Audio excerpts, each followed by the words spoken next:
Screen share कर रहा हूँ मैं। किया था कुछ, प्रैक्टिस किया था कल वाला प्रोग्राम? हाँ सर प्रैक्टिस हुआ था पूरा पूरा, कॉपी में भी लिख लिया। चलो बढ़िया, वो करते रहोगे प्रैक्टिस तो ज़्यादा बेटर है, उससे आगे के लिए बहुत अच्छा है। Yes sir. अभी तो सर 4 तारीख से पेपर शुरू है, सेशनल, प्रैक्टिकल, वाइवा सब। अच्छा अच्छा, चलो कोई बात नहीं, तो इधर वाला कर लेना, बीच में 2-3 जिस दिन एग्ज़ाम होगा उसके आगे पीछे थोड़ा गैप कर देंगे, फिर उसको ठीक कवर कर लेंगे, कोई दिक्कत नहीं, ठीक है। ठीक। तो ये स्क्रीन दिख बस रही है? पूरा ताकि कवरेज हो। हाँ सर ठीक।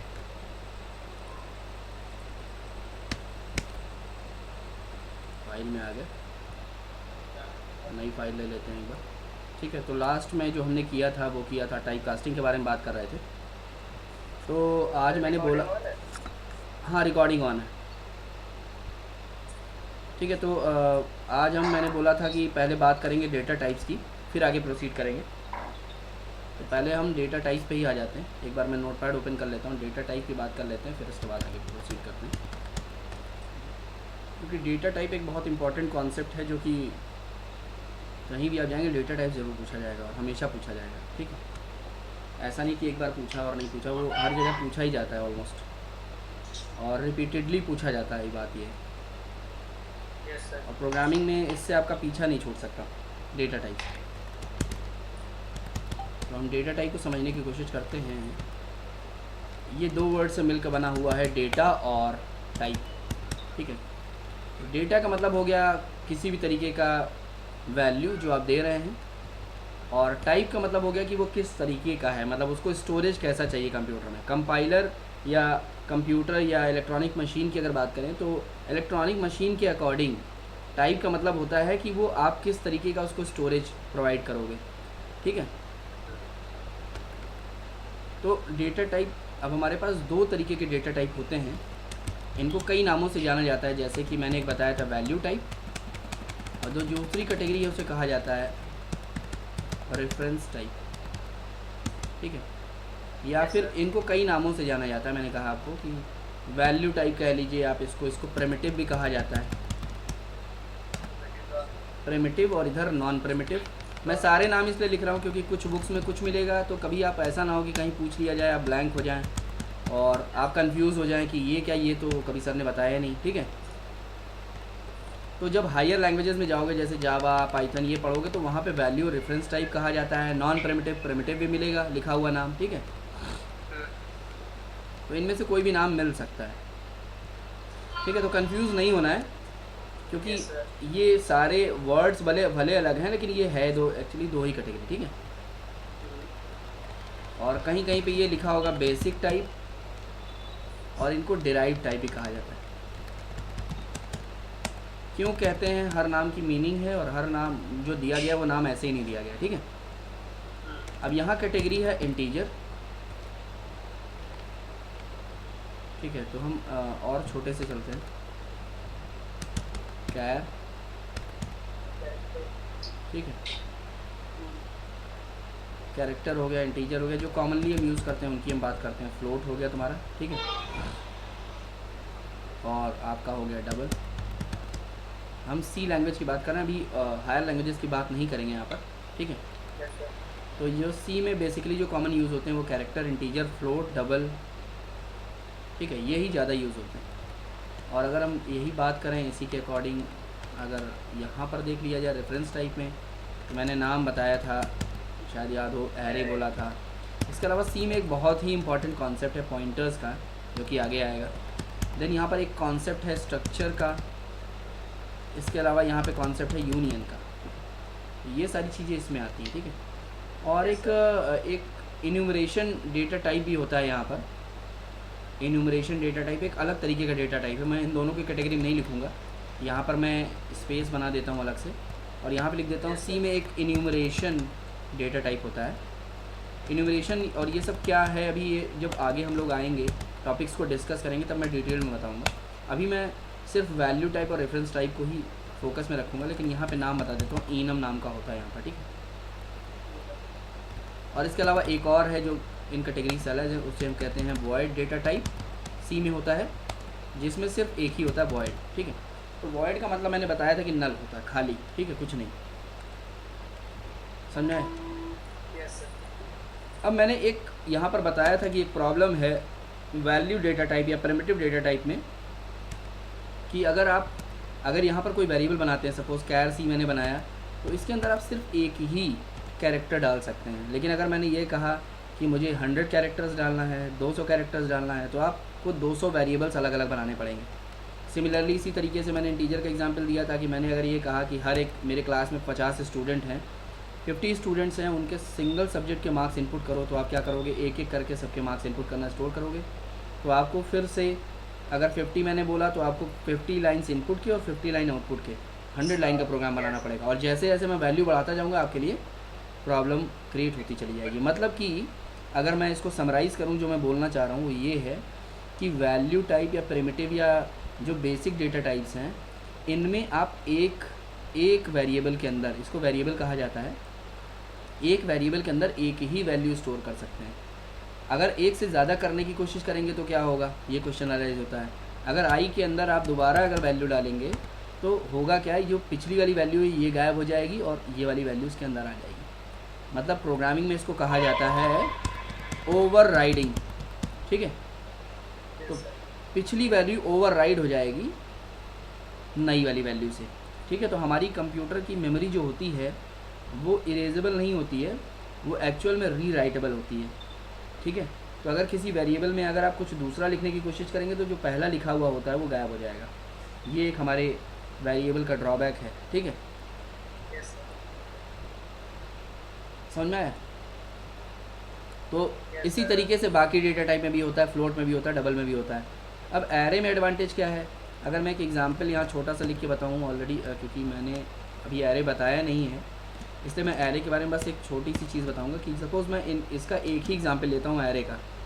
तो मैंने बताया था कि ये रेफरेंस टाइप कहलाते हैं या नॉन प्रिमिटिव या डिराइव डेटा टाइप कहलाते हैं।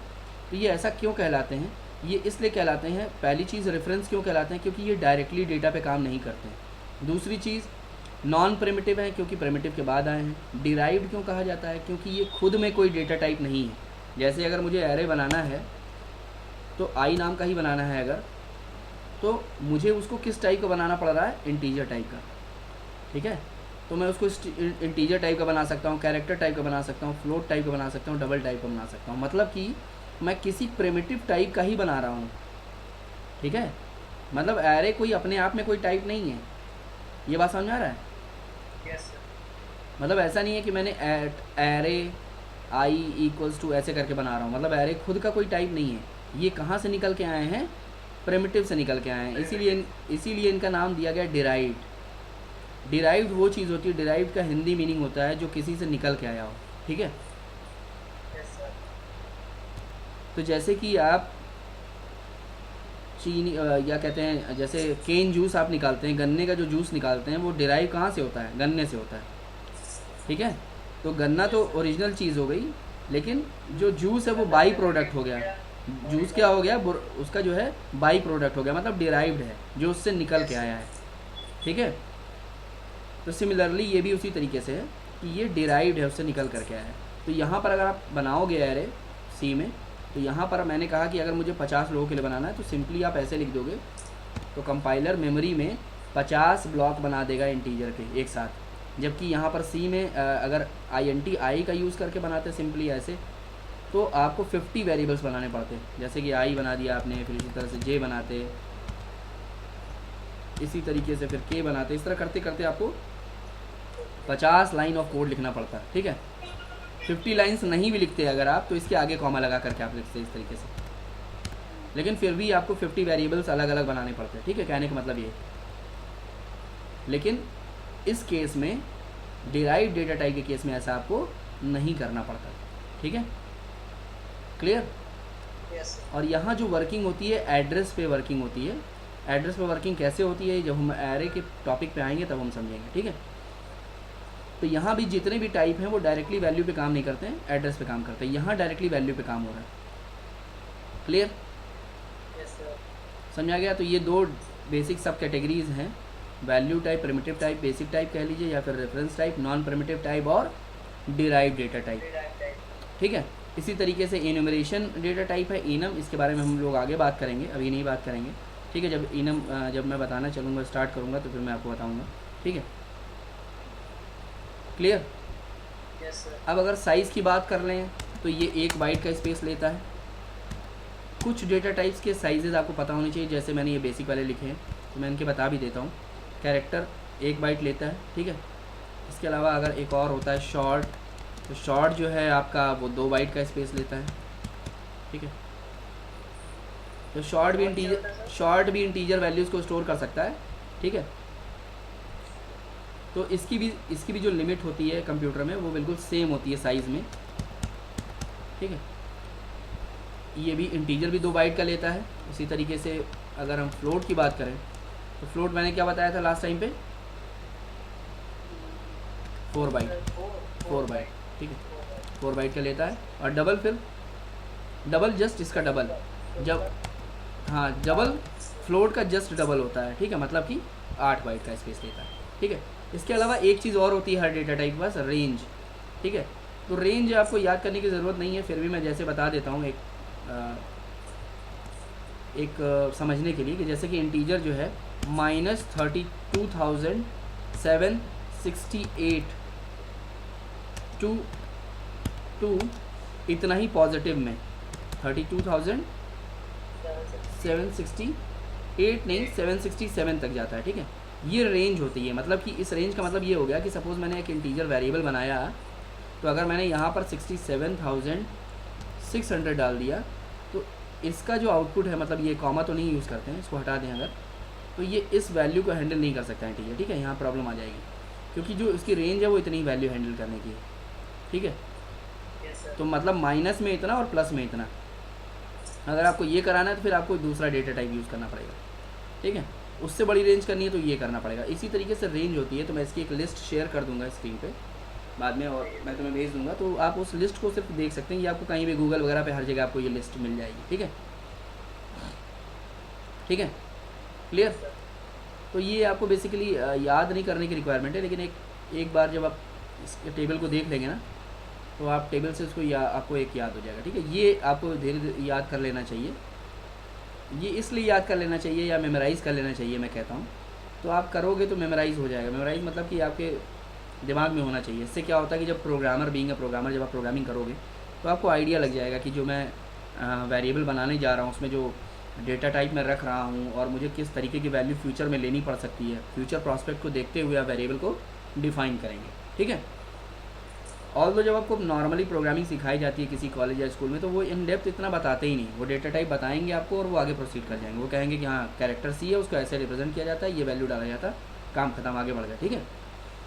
लेकिन एक्चुअल में अगर आपको प्रोग्रामिंग सीखनी है या जानना है तो ये इन डेप्थ इतना पता होना चाहिए। अगर आपको इतना नहीं पता है तो आपने फिर डेटा टाइप सीखा नहीं, फिर आपने रट लिया, ठीक है, कि इंटीजर में एक वैल्यू हमने डाल दिया और वो स्टोर हो गई और फिर आपने उसको रट लिया, ठीक है। तो रटने की ज़रूरत नहीं है। अगर आप हल्का सा होमवर्क कर लें इतना, तो आपके ये सारे प्रॉब्लम्स सॉर्ट आउट हो जाएंगे, ठीक है, क्लियर। तो इसी तरीके से डबल से भी एक बड़ा और होता है जो लास्ट होता है, जिसको कहते हैं लॉन्ग डबल। ये 10 बाइट का स्पेस लेता है, ठीक है, क्लियर। तो ये इस तरीके से यहाँ पर डेटा टाइप्स को डिफ़ाइन किया गया है सी में, अगर डेटा टाइप्स की बात की जाए तो, ठीक है, क्लियर। ये समझ आ गया। अब इनपुट आउटपुट कमांड की बात कर लेते हैं एक बार। तो अभी तो हम लोग प्रोग्रामिंग में इनपुट नहीं ले रहे थे अपने। तो अगर इनपुट कमांड्स की बात करें, input commands in C language, अभी इसको हम लोग कंपाइलर पे भी करके देखेंगे। अभी यहाँ पर लिख रहे हैं डेटा टाइप्स तो हम ऑलरेडी यूज़ कर रहे हैं प्रोग्राम में अपने, ठीक है, क्लियर। तो अगर हम बात करें input commands in C language, तो इनपुट कमांड देने के लिए सी में यहाँ पर जो यूज़ किया जाता है फंक्शन, उसको कहते हैं स्कैनएफ, ठीक है। तो यहाँ पर इसमें सबसे पहले जो दिया जाता है डबल कोट्स के अंदर, वो दिया जाता है आपका आइडेंटिफायर, ठीक है, परसेंट साइन के साथ, और कॉमा के बाद आप चाहें तो यहाँ पर हम क्या देते हैं, एड्रेस ऑपरेटर देते हैं। देन आप क्या कर सकते हैं, वेरिएबल नेम दे सकते हैं यहाँ पर, ठीक है। तो सपोज़ इसका एक एग्जांपल लेके देखते हैं यहाँ पर, तो इससे ज़्यादा समझ आ जाएगा। सपोज़ मैंने एक इंटीजर वेरिएबल आई बनाया और मैं चाहता हूँ कि अब इसमें मैं वैल्यू ना डालूँ, यूज़र डाले। अभी तक जो हम लिख रहे थे ये तो हमने मैनुअल वैल्यू डाल दिया, खुद से डाल दिया, लेकिन हम चाहते हैं कि यूज़र इनपुट करे। तो हम यहाँ पर क्या कर सकते हैं, स्कैनफ लिख सकते हैं, ठीक है। और यहाँ पे डबल कोट्स के अंदर, क्योंकि इंटीजर के लिए %d बना हुआ है, ठीक है, और यहाँ पर आपको एम्परसेंट लगाना पड़ता है। इसको एम्परसेंट सिंबल कहा जाता है। तो मैं यहाँ मेंशन कर देता हूँ इसको यहाँ पर एंड ऑपरेटर को सी में कहा जाता है %, ठीक है। तो याद रखिएगा ये सिंगल ही यूज़ करना है आपको, ठीक, क्योंकि डबल यूज़ कर लिया तो वो एंड ऑपरेटर बन जाएगा, ठीक है। तो याद रखिएगा सिंगल आप यूज़ करेंगे। और इसको एक्चुअल में एम्परसेंट बोला तो जाता है, लेकिन सी में एक्चुअल में इसको मीनिंग क्या है मैं बता देता हूँ आपको। एम्परसेंट बोला जाता है, लेकिन नोट करके लिख लीजिएगा जो सबसे इम्पोर्टेंट चीज़ है यहाँ पर जानने वाली, कि एम्परसेंट जो सी में रिप्रेजेंट होता है, इसका मतलब कंपाइलर क्या समझता है, इसको एड्रेस ऑफ ऑपरेटर कहा जाता है, ठीक है। इसका मतलब कंपाइलर ये समझ जाता है कि इंटीजर टाइप की वैल्यू स्टोर करनी है, समझ गया। और जब यहाँ पर आएगा तो वो क्या समझ जाता है कि आई के एड्रेस पे जा करके, क्योंकि आपने क्या लिखा है एड्रेस ऑफ आई, अगर इसको मिला दिया जाए पढ़ने के लिए तो इसके आगे आपने क्या लिख रखा है आई, तो कंपाइलर इसको क्या पढ़ेगा एड्रेस ऑफ आई। तो क्या करेगा, आई का जो एड्रेस बनाया होगा अपने कंप्यूटर में, मेमोरी ब्लॉक जो बनाया होगा, वहाँ जा करके आपसे इनपुट लेकर के वैल्यू वहाँ ले जाकर स्टोर कर देगा, ठीक है, समझ में। तो जैसे अगर मैं आपको एक पेपर पे एड्रेस लिख के दूँ तो मैं आपसे क्या कहूँगा कि ये एड्रेस ले लो, यहाँ पर चले जाओ, ये वाला सामान वहाँ दे देना, ठीक है। तो ये कंपाइलर भी क्या करता है, आपसे वो वैल्यू लेता है, मतलब वो सामान लेता है आपसे और वो ले जा करके उस एड्रेस पे डिलीवर कर देता है, ठीक है। और इसके बाद जब आप अगला जो कमांड यूज़ करते हैं, जैसे ये तो हमने इनपुट के लिए यूज़ किया, अगर हम यही इनपुट की जगह आउटपुट के लिए यूज़ करें तो आउटपुट के लिए हम आपको पता है हम लोगों ने यूज़ भी किया अभी तक, प्रिंटफ यूज़ किया जाता है। यहाँ पर प्रिंटफ का फुल फॉर्म मैंने बताया था प्रिंट फॉर्मेट, याद रखिएगा, ठीक है। तो प्रिंटफ एक इतना बेटर एक अच्छा फंक्शन बनाया था सी ने, जो कि आगे जावा ने भी इसको इम्प्लीमेंट किया है, ठीक है। जावा भी प्रिंटफ यूज़ करता है, जबकि मैंने जावा का जब कोड बताया था तो उसमें आपको ये बताया था कि वहाँ पे हम यूज़ करते हैं system.out.println या प्रिंट, ठीक है।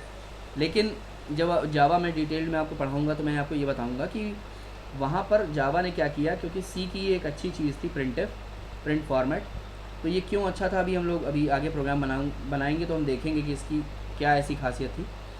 सो प्रिंटफ को सी के अलावा जावा भी यूज़ करता है, ऑल्दो जावा ने अपना खुद का फंक्शन बनाया है system.out.println प्रिंट करने के लिए या प्रिंट, लेकिन प्रिंटफ भी वो यूज़ करता है। system.out.printf भी हम यूज़ कर सकते हैं जावा में, ठीक है। क्योंकि प्रिंट एफ की एक खासियत है, वो अभी मैं कंपाइलर पे आऊँगा तो मैं आपको दिखाऊंगा उसको कि क्या है ऐसी वो खासियत, ठीक है। तो यहाँ भी अगर आप चाहें तो फॉर्मेट के साथ प्रिंटिंग कर सकते हैं, ठीक है, क्लियर। तो सपोज़ अगर मैं यहाँ पर दे दूँ आउटपुट लिख करके यहाँ पर, और मैं चाहता हूँ कि वैल्यू भी आ जाए, तो प्रिंटफ में जब भी कोई वैल्यू को डिस्प्ले करना होता है तो वहाँ पर उसका स्पेसिफायर देना ज़रूरी है। तो जैसे इंटीजर वैल्यू अगर आप यही वेरिएबल डिस्प्ले करना चाहते हैं इसकी वैल्यू को, ठीक है, सपोज़ यहाँ पर आई में यूज़र ने 10 डाल दिया, अगर आप उसको डिस्प्ले करना चाहते हैं यहाँ पर, तो आपको आउटपुट जो आप डबल कोट्स के अंदर लिखेंगे वो मैसेज तो डिस्प्ले हो जाएगा, आउटपुट लिख करके आ जाएगा स्क्रीन पे इक्वल।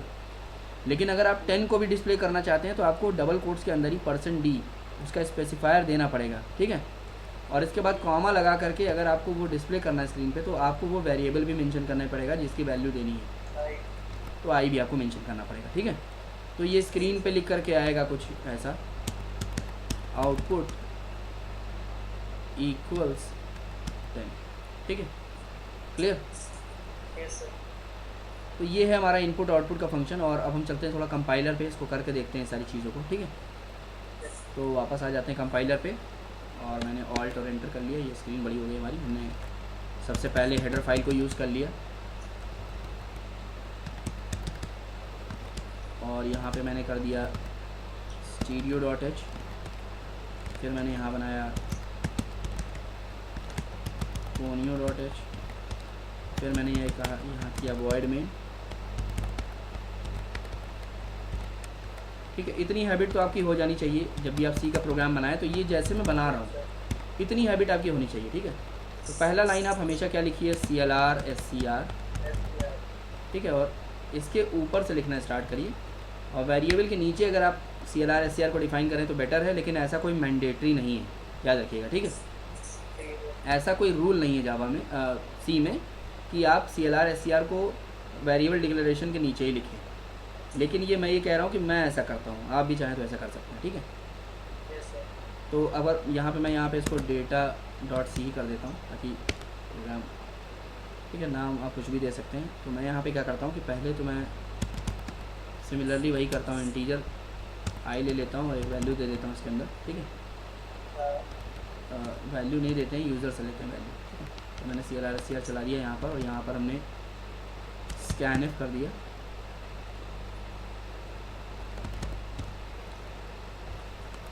जैसे कि printf का प्रिंट फॉर्मेट फुल फॉर्म है, इसी तरीके से scanf का फुल फॉर्म स्कैन फॉर्मेट। ठीक है,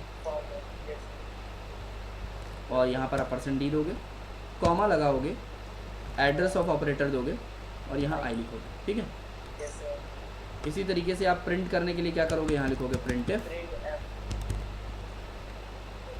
और डबल कोट्स के अंदर अगर आप मैसेज देना चाहते हैं कोई, तो मैंने सपोज दे दिया आउटपुट इज़, और फिर मैं चाहता हूँ इक्वल भी आ जाए, और उसके बाद नंबर चाहिए मुझे आई वाला जो वैल्यू है। तो मैं यहाँ पे क्या करूँगा, %d देना पड़ेगा क्योंकि वो इंटीजर टाइप की वैल्यू है, और वेरिएबल कॉमा लगा करके, कॉमा कहाँ लगेगा, डबल कोट्स जहाँ क्लोज हो जाता है उसके बाहर लगेगा। ठीक है, ये सारी चीज़ें याद रखिएगा। ठीक है, क्योंकि अगर इसमें गड़बड़ी होगी तो ये सिंटैक्स है, कंपाइलर तुरंत एरर दे देगा। ठीक है, हम F2 दबा देते हैं, प्रोग्राम सेव हो जाए, ओवरराइट कर देते हैं। हम क्या करेंगे, यहाँ से कंपाइल कर लेते हैं जा करके, आप Alt F9 भी यूज़ कर सकते हैं। ठीक है, अभी यहाँ पर एक एरर दिखा रहा है, तो अभी देखते हैं क्या दिखा रहा है। एक बार एंटर करते हैं, #include_stdio.h हमने नहीं लिखा है यहाँ पर। ठीक है, अब फिर से दोबारा कंपाइल करते हैं, अब सही है। ठीक है, अब हम इसको रन कर लेते हैं, तो रन कर लिया, हमारे प्रोग्राम में कोई एरर नहीं है। अब हम यहाँ पर इनपुट देते हैं, तो मैंने दे दिया यहाँ पर सपोज 45, आउटपुट आ गया हमारा 45। ठीक है, प्रोग्राम हमारा करेक्ट है। ठीक है, क्लियर, यहाँ तक समझ में आए? तो ये तरीका है आपको डिस्प्ले करने का। ठीक है, क्लियर। अगर आप चाहते हो कि आई दूसरे लाइन में आए जो आई की वैल्यू है, तो आप क्या कर सकते हो, यहाँ पर जो वैल्यू है /n लगा सकते हो आप। इक्वल के बाद यहाँ पर /n लगा दो, जहाँ भी /n लगाएंगे उसके बाद वाला जो वैल्यू है वो हमेशा नेक्स्ट लाइन पे आएगा। ठीक है, तो अगर अब आप करेंगे कंपाइल और रन, तो अगर हमने ये कंपाइल कर लिया और अगर हम यहाँ पे जा कर के रन पे क्लिक करते हैं, और अगर हमने यहाँ पे कोई वैल्यू डाला तो वो नेक्स्ट लाइन पे आएगा। ठीक है, तो डिपेंड करता है, ये इंडेंटेशन कहलाता है, मतलब किसी भी चीज़ को आप किस तरीके से यूज़र के सामने प्रेजेंट करना चाहते हैं, ये आप पे डिपेंड करता है, ये प्रोग्रामर पे डिपेंड करता है। ठीक है, या फिर क्लाइंट की रिक्वायरमेंट पे डिपेंड करता है कि क्लाइंट कैसा चाहता है आउटपुट। ठीक, क्लियर। अब प्रिंट फॉर्मेट printf का इतना ज़्यादा यूजेस क्यों है, क्योंकि अभी हम क्या करते हैं, यहाँ पर एक दूसरा डेटा टाइप ले लेते हैं, फ्लोट। ठीक है, और यहाँ पे मैं वैल्यू डाल देता हूँ 46.789। ठीक, अब मैं क्या करता हूँ, इस वाले आउटपुट के बाद तो मैं /n यहाँ से हटा करके यहाँ लगा देता हूँ। ठीक है, ताकि ये आउटपुट आने के बाद जो है अगले प्रिंटफ में मुझे लाइन चेंज करने की रिक्वायरमेंट ना हो। और यहाँ पे मैं क्या करता हूँ कि फ्लोट वाली वैल्यू को डिस्प्ले कराता हूँ, %f, f, वेरिएबल का नाम है f। ठीक है, तो मैंने प्रोग्राम को सेव कर दिया। अब यहाँ आपको एक थोड़ी इंटरेस्टिंग चीज़ दिखाई देगी। तो ये कंपाइल किया मैंने प्रोग्राम को, और कोई एरर नहीं है, मैं रन कर लेता हूँ, प्रोग्राम आउटपुट आ गया। तो पहले तो मैं इंटीजर वाली वैल्यू दूंगा अपनी। ठीक है, तो प्रिंट हो जाएगा। और ये देखिए जो हमने फ्लोट वाली वैल्यू दिया था वो आ रहा है 56.789001। ठीक है, तो अगर हम ये चाहते हैं कि फ़्लोट वाली वैल्यू ये मुझे पूरी नहीं चाहिए, मैं चाहता हूँ कि सिर्फ सिंगल डेसिमल प्लेस तक वैल्यू आए, 56.7 ही आए बस, उसके बाद ना आए। ठीक है, तो सी में एक एडवांटेज है कि आप चाहें तो यहाँ पर 0.2f लिख सकते हैं, ठीक है। कंपाइल हो गया, आप रन करेंगे, ठीक है। तो मैंने यहाँ 6 दे दिया इनपुट में, पहले वाले में, क्योंकि इंटीजर भी लिखा मैंने, ठीक है। और ये देखो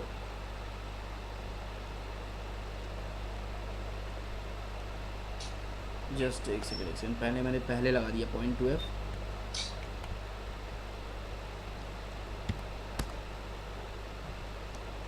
ठीक है। मैं एक बार इसको सेव कर देता हूँ, दोबारा इसको रन करता हूँ।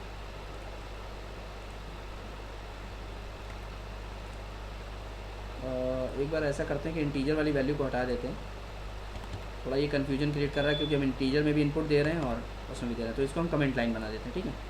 अभी सिर्फ फ्लोट वाले को चेक करते हैं, ताकि हमारा एक ही इनपुट आउटपुट रहे स्क्रीन पे, ताकि हमें कन्फ्यूजन ना हो इसके साथ, ठीक है। तो दिख रहा है, तो मैंने 0.2f लिखा था, मतलब मैंने 2 डेसिमल प्लेसेस तक की वैल्यू उठाई है। अगर मैं चाहता हूँ कि सिर्फ एक ही डेसिमल प्लेस तक वैल्यू आए, तो मैं क्या करूँगा, 0.2 की जगह 0.1 लिख दूँगा, ठीक है। क्लियर। दोबारा कंपाइल करता हूँ, मैं दोबारा रन करता हूँ, दिख रहा है, सिर्फ सिंगल डेसिमल प्लेस तक की वैल्यू आ रही है,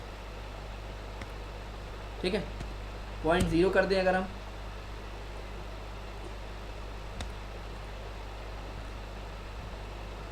दिख रहा है, बिना डेसिमल वैल्यूज़ को हटा दिया। मतलब हमने क्या कर दिया कि 0.0 करने का मतलब ये हो गया कि भैया हमको डेसिमल के बाद कोई भी वैल्यू नहीं चाहिए, तो 0 कर दिया। एक वैल्यू चाहिए तो 1 कर सकते हैं, 2 डेसिमल प्लेसेस तक चाहिए तो 0.2 कर सकते हैं। बात समझ में आया? मतलब प्रिंट का जो आउटपुट है उसको हम कंट्रोल कर सकते हैं। ये एक बहुत अच्छी खासियत थी प्रिंटफ की, जिसके वजह से जावा ने इसको अपने साथ यूज़ कर लिया। क्योंकि जावा का भी जो SOPLN है, system.out.println है, प्रिंट करने के लिए फंक्शन, वहाँ पर जावा क्या करता है, पूरा का पूरा यूज़ करता है, पूरा आउटपुट देगा जो भी आएगा आपका, ठीक है।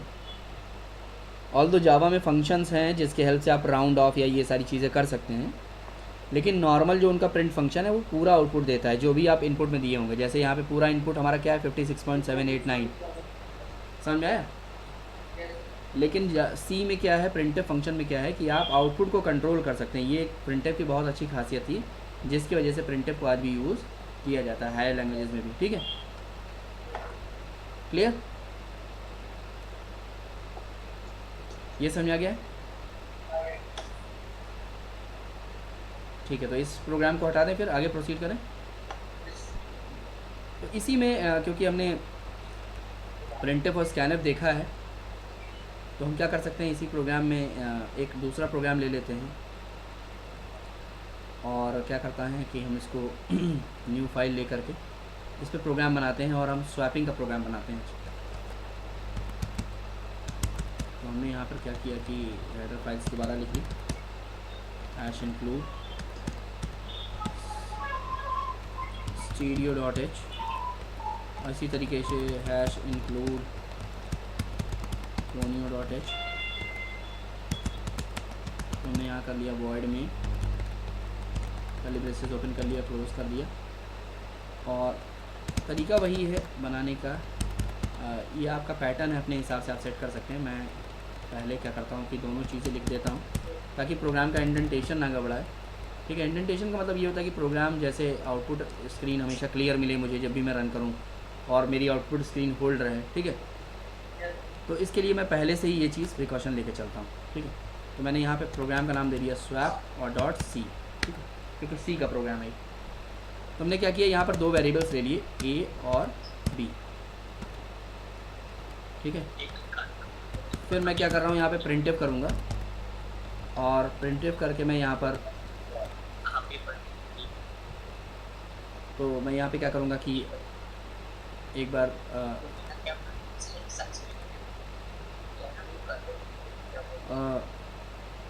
हमारे साइड से शायद कोई साउंड आ रही है, उसको म्यूट कर दो अपने एंड से एक बार।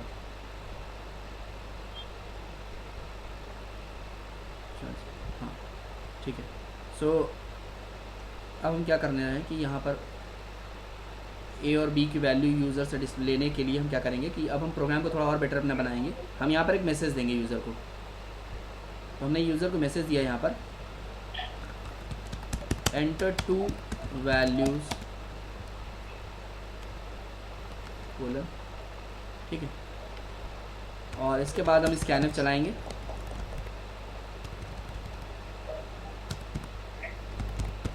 और यहाँ पर हम %d इनपुट करेंगे,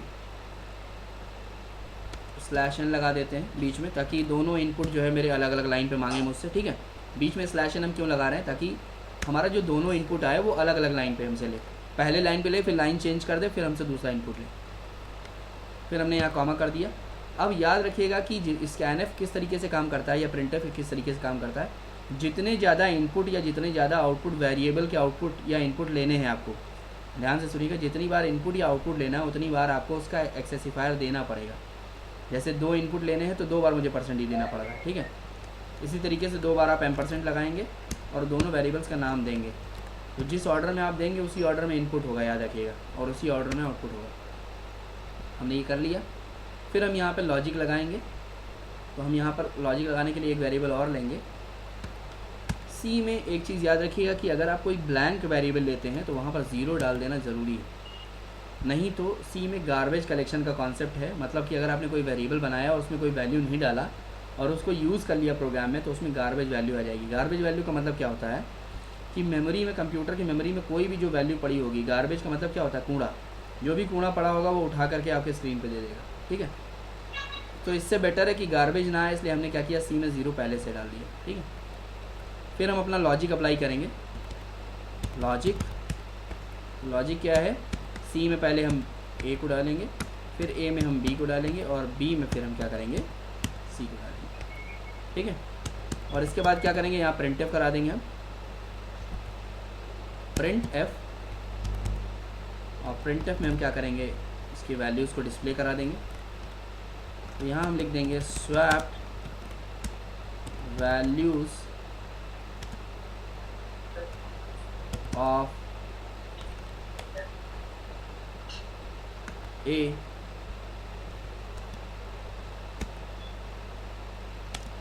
एंड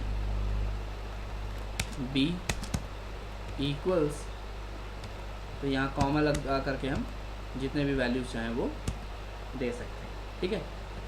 तो अब यहाँ पर हम ए और बी को डिस्प्ले करा देंगे, ठीक है। तो यहाँ पे हम क्या करेंगे, एक कॉमा और कर देते हैं और बीच में यहाँ डबल कोट्स में स्पेस दे देते हैं, ठीक है। स्पेस इसलिए दे देते हैं ताकि दोनों के बीच में एक स्पेस आ जाए। एक बार इसको कंपाइल कर लेते हैं। एक एरर दिखा रहा है, तो हमने यहाँ पर स्पेलिंग गलत लिख दी है, इंक्लूड की,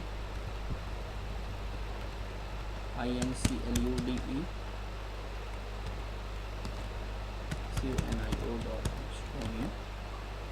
दोबारा कंपाइल करके चेक कर लेते हैं एक बार, ठीक है। तो अब सही है। तो हम क्या करते हैं कि यहाँ लॉजिक लगाने से पहले एक बार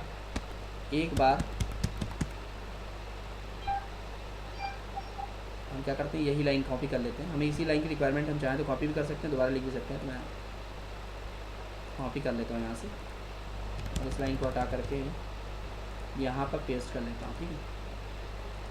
और यहाँ लिख देते हैं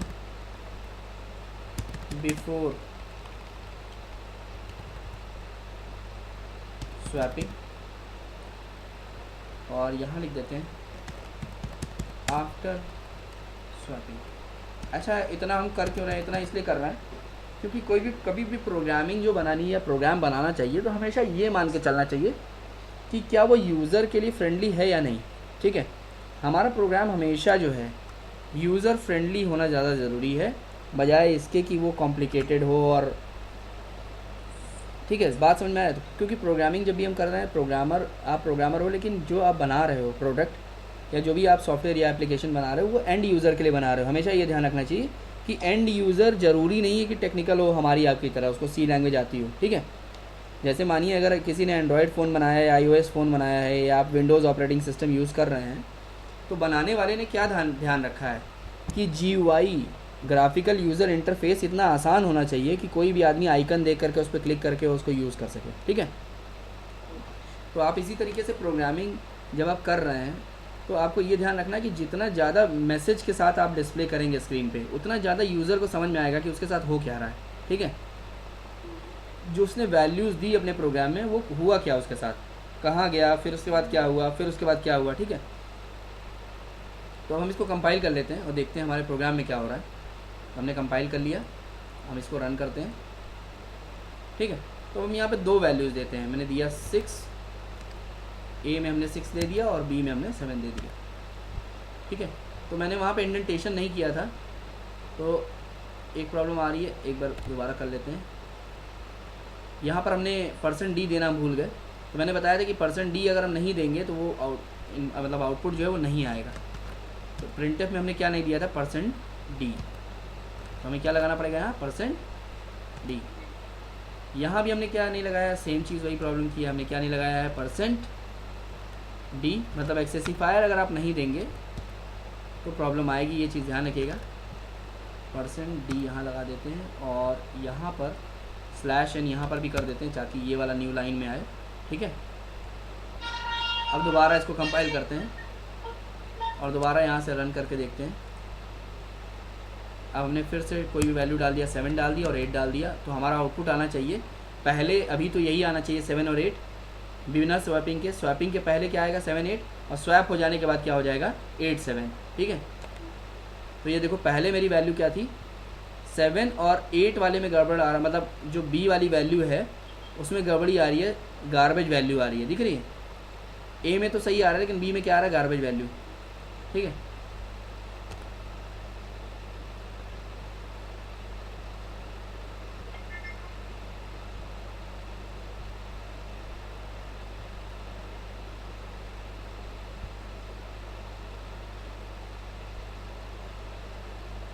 Alt और F5, ठीक है। बी में इनपुट जो है वो गार्बेज वैल्यू हो रही है, तो एक बार हमें देखना पड़ेगा क्योंकि इसको हम हटा देते हैं और दोबारा करके देखते हैं।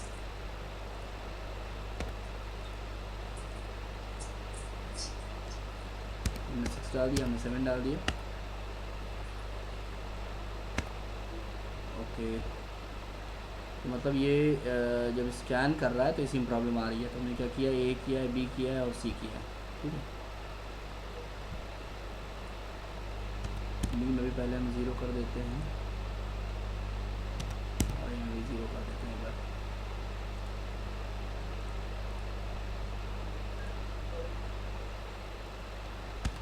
हमने 4 कर दिया, हमने 5 कर दिया।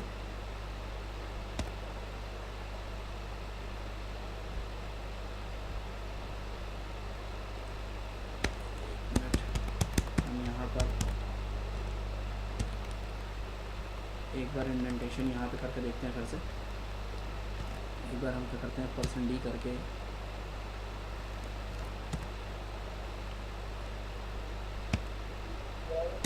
A, B कर लेते हैं यहाँ पर। एक बार देखते हैं कि इससे क्या आउटपुट आ रहा है।